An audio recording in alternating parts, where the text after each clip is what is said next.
ক্যালেন্ডারের পাতা কেবল বদলেছে, কিন্তু বদলায়নি ভাগ্য। দীর্ঘ ৩০ বছর ধরে যে নদী পার হতে গিয়ে সাধারণ মানুষের বুক কেঁপে উঠত, সেই সেতুটি ভেঙে গিয়ে মরণ ফাঁদ হয়ে দাঁড়িয়েছিল। আজ সেই গিরিয়া নদীর বুকে রচিত হলো এক নতুন ইতিহাস। অবশেষে সম্পন্ন হলো বহু প্রতীক্ষিত গিরিয়া সেতুর শিলান্যাস।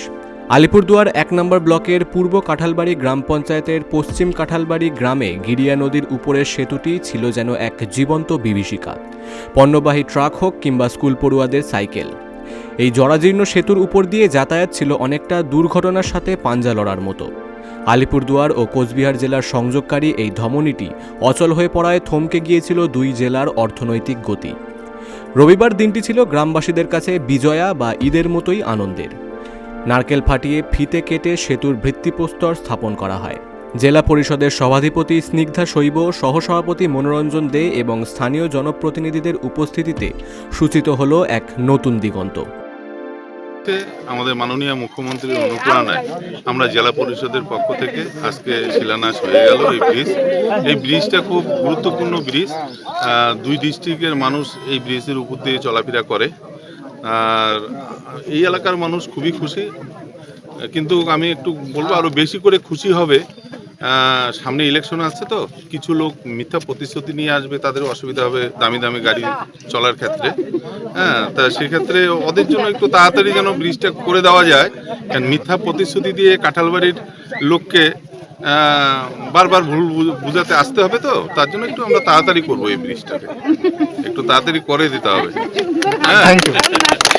সাংসদ কোথায়? সাংসদ এখানে তো লিড পেয়েছে, এখানকার ভোট বিজেপির কি হলো? তারা কোথায় হারিয়ে গেল নাকি? খুঁজতে হবে, লোক তো খুঁজছে যে তাদের কাজ কোথায়, খালি ভোট নেবে আর চলে যাবে, এটাই দায়িত্ব। তার জন্য আমরা খুব তাড়াতাড়ি ব্রিজ করে দিচ্ছি।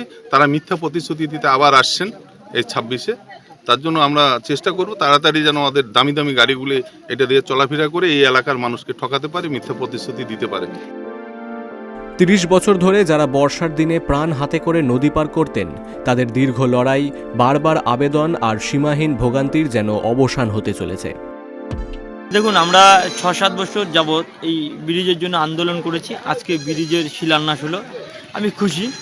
তবে এখন দেখার বিষয় এই ব্রিজ হতে কতদিন সময় লাগে।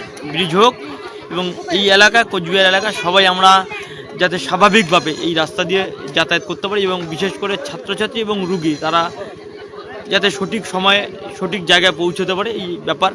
এবং প্রশাসনের কাছে আমার একটা বিশেষ অনুরোধ, যেহেতু আমরা অনেক দিনের আন্দোলনের ফলে এই ব্রিজ হচ্ছে, আজকে শিলান্যাস করলো, খুব তাড়াতাড়ি ব্রিজটা হোক এবং খুব ভালোভাবে যাতে ব্রিজ হয়। পূর্ব কাঁঠালবাড়ি অঞ্চলের একটা দৃষ্টি যাতে থাকে। আজকে শিলান্যাস হলো, খুব আনন্দ। আমরা জেলা পরিষদ থেকে আপনারা আসার পরে শিলান্যাস করলো। আমরা গ্রামবাসী সবাই খুব আনন্দে আছি। এখন যদি ব্রিজটা হয় তাহলে তো আরো বেশি আনন্দ হবো। আজকে শিলান্যাস হয়ে গেল, ৩০টা বছর পেরিয়ে গেছে। এটা নিয়ে তো এখন আমি আর কি বলবো। এখন যা করার তো আমরা যতটুকু পারছি আমরা দৌড়দৌড়ি করছিলাম। জেলা পরিষদ যতটুকু খাটছে, উনি যথেষ্ট খাইটা আমাদের এই ব্রিজটাকে স্যাংশন করাইছে, খুব ভালো লাগলো। সেতু যেদিন সম্পূর্ণ হবে সেই দিন পূর্ণতা পাবে আজকের এই শিলান্যাস। আপাতত ধ্বংসস্তূপের পাশে নতুন কেতন উঠতে দেখে খুশির হাওয়া আলিপুরদুয়ারে। Bureau report, big news Bangla.